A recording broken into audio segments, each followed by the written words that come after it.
नहीं मारा हमने, हमारे हज़ारों लोगों को जहाँ भी देखा वहीं मारेंगे। दो अपनी इलाके से बाहर निकाल ही नहीं सकता। अब वो काम करने गए थे, आपको पता है काम करने गए थे, वो तो कोई दहशतगर्दी करने नहीं गया था जो मारा गया। हमारी माएँ बहनें वहाँ रो रही है, हमारी माएँ बहनें रो रही है। कदम खुदा की कल मेरी एक बहन थी, उनके घर में भी था जो एक जो मर्द है वो नहीं बचा। आखिर कब तक, मेरा सवाल इमरान खान साहब ने इतना बता दिया, हमारा जो कसूर है वो क्या, अब कब तक हमारी जो लाशें उसी तरह उठाते रहेंगे। हमने आपसे कोई न शिकवा कि हमारी अफवाज से कोई शिकवा नहीं किया हमने कि आखिर हमारा कसूर क्या, सिर्फ इतना बता दे।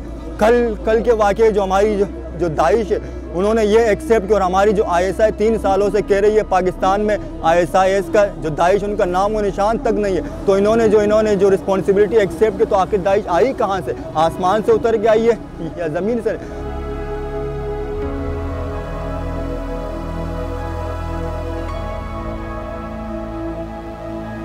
कोई सेफ्टी नहीं है, सब झूठ है।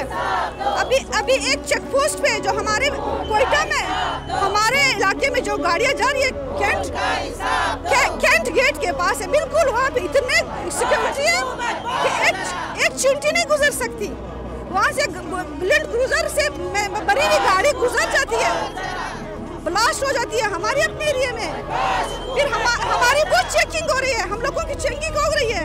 हम अपने घर जा रहे हैं, हमारी चेकिंग हो रही है। जो बम लेके जा रहे हैं, बारूद ले, उनकी चेकिंग नहीं हो रही है।